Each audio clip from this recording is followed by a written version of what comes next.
All right, so let's get to another just great game for us to talk about. The Arizona Cardinals and the Cleveland Browns. Hey, that's fun.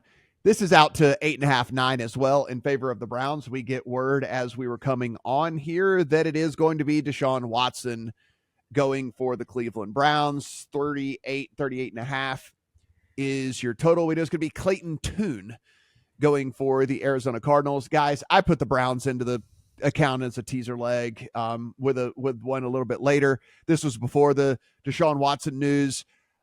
This was strictly based off of Clayton Tune, right? I mean, like, you're just going in, like, they didn't want you to play all year. Now you're getting thrown in for a 1 week stopgap. There's no plays in the book for you. You've never taken a first string snap in your life. Like, this is just a bad spot against the Cleveland defense that's still at least playing all right. I don't know if it's a giant upgrade, as the market is telling us it's not, because it was already at 8.5, and now Deshaun Watson gets in, it's 9. So, like, Deshaun Watson worth a half a point in this thing right now. But they moved it out of teaser territory in a lot of spots, so that's it did. There are a couple 8.5 still available out there if you want to give it a whirl. So what are we looking at here, guy? I just another game in which it seems like an obvious teaser leg. Outside of that, there's no. Your guess is as good as mine. I mean, what the hell is a Clayton Tune? We have no idea.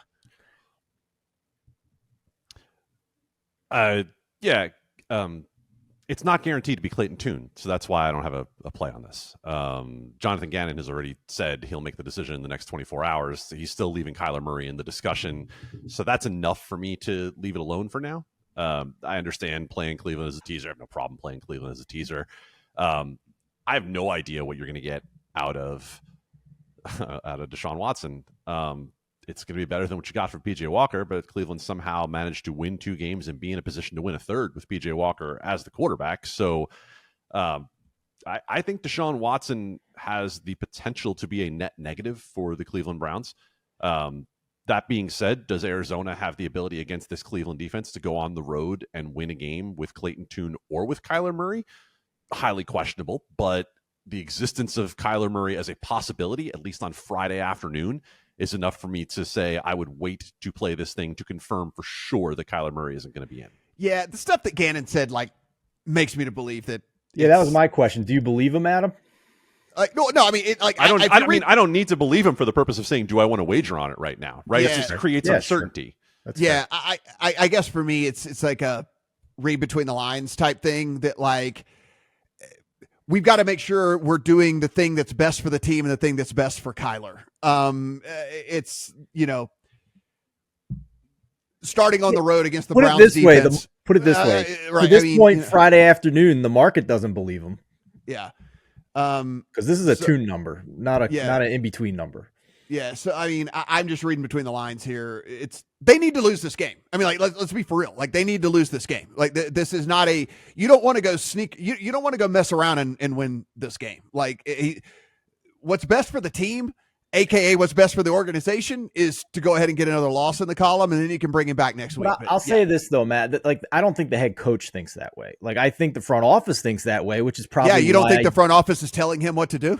Yeah, no, I think the front office has final say on whether he gets activated. I absolutely believe that. But once the game starts, I don't think, like, the coach is actively trying to lose the game. I don't think that. No. But, like, you can make decisions that assist you along the way. And the decision would be not putting Kyler Murray in the lineup.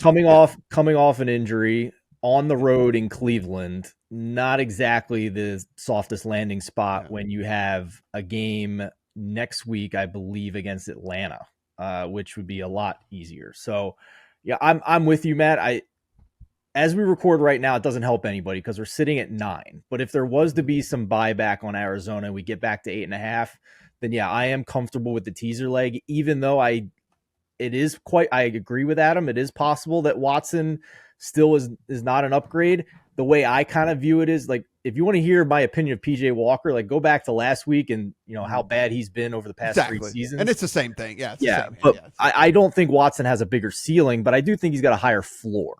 So I think he's a little safer. And against Clayton Tune, we've talked about being weary of teasers when you're not sure the points you're getting are valuable. We haven't seen Clayton Tune, but I know Arizona saw him the entire summer, the entire training camp, and the entire preseason, and then decided to trade for a quarterback a week before week one and put him in to start right away. So we know what they think of Clayton Tune at this point, and it's not very highly of him. So we can't do anything now because we're at 9, but if you see this later on in the weekend and you're back to 8.5, you get back into teaser territory. I do have some teasers down to 2.5 on the Browns.